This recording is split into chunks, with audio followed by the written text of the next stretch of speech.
श्रमधाम सेवाभावी संस्थेअंतर्गत द्वारकाधीश मंदिराचं द्वारकाधीश या ठिकाणी राम मंदिराचं नियोजन आपण केलेलं आहे. आणि ह्या राम मंदिरामध्ये सुंदर अशी पाठीमागे जी आपल्याला महादेवाची 11 फुटाची मूर्तीची दिसते. विशेष याचं महत्त्व असं की आपल्या संभाजीनगरामध्ये प्रॉपर संभाजीनगरामध्ये 11 फुटी महादेवाची मूर्ती आपल्याला कुठेही पाहायला मिळणार नाही. अशी सुंदर असं हे मूर्तीचं नियोजन झालेलं आहे. 13 तारखेला अनावरण होणार आहे आणि 13 तारखेला 4 वाजता मान्यवर जे येतील आणि आपल्या मान्यवरांना त्या ठिकाणी बोलवलंच आहे, पण आपल्याला सुद्धा या ठिकाणी मी आजच आमंत्रण देतो. आणि विशेष म्हणजे आपल्या म्हणजे परमात्म्याचं तर कार्य आपण करतोच आहे, पण परमात्म्याचं कार्य करत असताना प्रत्यक्ष मानवसेवासुद्धा आपल्याकडनं झाली पाहिजे. म्हणून मानवसेवा ह्या उद्देशानं आपण वेधशाळेचे नियोजन केलेलं आहे. पुढे चालून वृद्धाश्रम, अनाथ आश्रम, गोशाळा आणि विशेष म्हणजे समोर जे आपल्याला रामरायाची जी मूर्ती दिसते, भारतामध्ये एवढी आकर्षक मूर्ती 51 फुटाची आपल्याला कुठेही पाहायला मिळणार नाही. विशेष आणि सध्या आपला मराठवाडा आणि आपला विदर्भ जर विचार जर केला तर एवढी मोठी 51 फुटाची मूर्ती आपल्याला कुठेही पाहायला मिळणार नाही.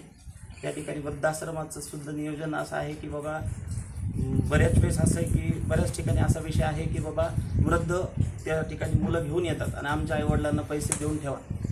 इथे तसा प्रकार होणार नाही. इथे मग कसे असतील ते अनाथ असणारे की ज्यांना लेकरं नाही आहेत किंवा आहेत पण काही कारणास्तव ते आज जगामध्ये नाहीत, असेच वृद्धांचं आपलं नियोजन आहे. आणि दुसरं एक विशेष आपल्याला म्हणजे आवर्जून सांगायचं म्हणजे जे अनाथ जे लेकरं आहेत, मुलगा असो मुलगी असो, हे इथे येणार त्या परिस्थितीची आपण समजू शकतो कशा पद्धतीने परिस्थितीत येणार, पण इथून बाहेर ज्यावेळेस पडतील तर एक विशेष म्हणजे आपल्यासारखा एखादा पत्रकार असू शकतो किंवा आमदार खासदार किंवा जे काय त्याच्या तो ताकदीनुसार त्याच्या बुद्धीनुसार तो तयार होईल आणि तरच बाहेर पडेल. असं आपल्या या ठिकाणी एकही रुपयाचा नियोजन म्हणजे म्हणजे असं घेऊन किंवा असं अजूनपर्यंत तरी केलेलं नाही. आणि सगळ्यांना एकच आपल्या मार्फत सर्वांच्या मार्फत एकच सांगायचं आहे की एवढं मोठं भगवंताचं कार्य परमार्थ तर होतच आहे, पण यासोबत मानवसेवासुद्धा या ठिकाणी होत आहे. यासाठी सर्वांनी या आपल्या आश्रमाला या ठिकाणी मदत करावी. आणि विशेष म्हणजे सहकार्य आपले कांती आप्पा, त्यांचा राम आप्पा, ईश्वर आप्पा, सचिन आप्पा, लक्ष्मण आप्पा हे सर्वांनी या ठिकाणी म्हणजे पूर्णपणे ताकदीनं या ठिकाणी झोकून दिलेले ह्या भगवंत कार्याला. आणि विशेष म्हणजे आमचे सहकारी म्हणजे व्यवस्थापनाचं पूर्ण जे कार्य आहे तर रामानंद सरस्वती यांनी या ठिकाणी नियोजन केलेलं आहे. महाराज प्रमुख पाहुणे कोण कोण येणार आहेत त्यांच्या संदर्भात? प्रमुख पाहुणे या ठिकाणी डॉक्टर कराडजी येणार आहेत. त्यानंतर या आपण संदीपानजी भुमरेंना सुद्धा या ठिकाणी पत्रिका पोहोचवली आहे. त्यानंतर संजयजी शिरसाटांना सुद्धा या ठिकाणी आमंत्रण दिलं आहे. अतुलजी सावेंना सुद्धा आमंत्रण या ठिकाणी दिलेलं आहे. आणि विशेष म्हणजे आपल्या शहराचे प्रथम नागरिक आपले राजूरकरजी, समीर राजूरकरजी यांना सुद्धा या ठिकाणी आमंत्रण दिलेलं आहे. हे सर्वजण या ठिकाणी येणारच आहेत. संजय आप्पा बारगजे या ठिकाणी येणार आहेत. आणि व्यावसायिक सुद्धा सर्व बऱ्यापैकी येण्याचं प्रत्येकाचं नियोजन आहे. आपण सर्वांना पत्रिका सुद्धा दिल्या, सर्वांना आमंत्रण दिलं आणि सर्वांनी आनंदाने स्वीकारून येण्याचं सुद्धा या ठिकाणी सांगितलेलं आहे. किती कुठून आणलेली ही मूर्ती आपण अकलूज म्हणजे मोठं पंढरपूर जे आहे, मोठं पंढरपूरच्या जवळ अकलूज आहे, सोलापूर जिल्हा. अकलूजवरनं ही भगवंताची मूर्ती या ठिकाणी आलेली आहे. गंगा नाही त्या डोक्यावर गंगा आता ज्यावेळेस आपलं ज्यावेळेस ती मूर्ती बसेल ना त्यावेळेस ती गंगेचं नियोजन सुद्धा आहे. त्याचं केलेलं डोक्यावरनं गंगा अशी असं ते नियोजन करतोच आहे. अंदाज किती भाविक येतील?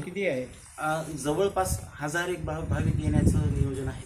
म्हणजे जवळपास कारण प्रचार बऱ्यापैकी झालेला आहे आणि आपल्यासारख्यांनी सर्वांनी माउथ पब्लिसिटी खूप झाली. बाकी बऱ्यापैकी जे आम्ही ताकदीनं जे आमचे शिष्यमंडळ आहे प्रत्येकाला आपण पत्रिका सोशल मीडियाला सुद्धा या ठिकाणी दिला. 1000च्या वरती येणार. महाराज कोणते येणार आहे या ठिकाणी? महाराज म्हणजे कोणाला अजून तरी हे केलं नाही, पण विरूपाक्ष महाराज म्हणून आहेत, त्यांना सुद्धा या ठिकाणी सांगितलेलं आहे. माई महाराजांना पण आमंत्रण दिलेलं आहे. यापूर्वी पण तुमच्या हातून प्राण प्रतिष्ठा झालेली आहे, कुठं झालेली? ह्याच ठिकाणी 8, 9 आणि 10 मे महिन्यामध्ये 8, 9, 10 या तारखेला या ठिकाणी प्रत्यक्ष महादेवाची, त्यानंतर रेणुका माता, त्यानंतर मारुतीराया, त्यानंतर प्रत्यक्ष शनी महाराज यांची 5 देवांची प्राणप्रतिष्ठा आहे. क्षेत्रफळ किती आहे मंदिराचं? हे पूर्ण सर 1 एकरचा परिसर आहे जवळपास. सुशोभीकरण किती दिवसामध्ये होईल, किती वर्ष? ते आता काय सर, हा लोक वर्गणी करणं आतापर्यंत जे केलं आपण आपल्या पद्धतीने. आता आम्ही मूळ म्हणजे भागवताचार्य, कथेमधून येणारा श्रीमद भागवत जी कथा आम्ही सांगतो तशा 18 पुराणं सांगतो, पण श्रीमद भागवत कथेमधून जे येणारे जे अमाऊंट आहे किंवा जी दक्षिणा आहे त्याचा 1ही रुपया आम्ही म्हणजे प्रत्यक्ष संसारात कुठे वापरला नाही. फक्त भगवंताच्या कार्यासाठीच तो हा आज जे दिसतंय. त्यानंतर आता सर्व भाविकांसाठीच ते उद्याचे नियोजन काय राहील? नेमकं कार्यक्रम कधी राहील, किती वाजता संपणार? 10 ते 11च्या दरम्यान या ठिकाणी भगवंताची मिरवणूक होणार. सकाळी शोभायात्रा ज्याला आपण म्हणतो, त्यानंतर प्रत्यक्ष इथे ज्या ठिकाणी प्राणप्रतिष्ठा हे देवांची झालेली आहे, अभिषेक सकाळी रुद्राभिषेक वगैरे, इथं अभिषेक सगळं देवाच्या त्या ठिकाणी होणार. त्यानंतर 4 वाजताचा टायमिंग सर्व भाविकांना आणि मान्यवरांसाठी या ठिकाणी आहे. अनावरण ह्या होणार, शांतीपाठ होणार आणि ही जी मूर्ती आहे ह्या मूर्ती पूर्ण आप्पावाडी परिसरामध्ये पूर्ण हिचं मिरवणूक होणार आणि 4 ते 5च्या दरम्यान त्या ठिकाणी आपले ते भगवंत विराजमान होणार. मंदिरामध्ये कोणत्या देवतांचा समावेश आहे? काळ भैरव वगैरे मंदिर वगैरे काय? नाही, काल भैरवाचं नाही. हे जे मी आता तुम्हाला 5 देवता सांगितले त्याच देवतांच्या व्यतिरिक्त संभाजीनगरमधील नागरिकांना काय आव्हान करणार तुम्ही? छत्रपती संभाजीनगरमधील नागरिकांना एकच आव्हान असं आहे की आपल्या आप्पावाडी परिसरामध्ये भव्य दिव्य असं कार्य त्या ठिकाणी होत आहे. तर सर्वांनी दर्शनाचा लाभ घ्यावा आणि प्रत्येकांना एकच विनंती आहे की ह्या धर्म कार्यासाठी सर्वांनी एकत्रित या, तरच सर्वांशिवाय होणार नाही. आम्ही एकटे काय करणार? मग सर्वांना विनंती आहे, सर्वांनी एकत्रित या आणि भगवंत कार्यासाठी सर्वांनी. महापौरांना आपण निमंत्रित केलेलं आहे, त्याचप्रमाणे पालकमंत्री साहेबांनाही केलेलं आहे. हो हो हा मंदिरापर्यंतचा जो रोड आहे, हो. हा रोड जोपर्यंत विकसित होत नाही तोपर्यंत मंदिराला शोभा येणार. काय झालं सर, 4 म्हणजे मे महिन्यामध्ये आपण प्रारंभ झाला.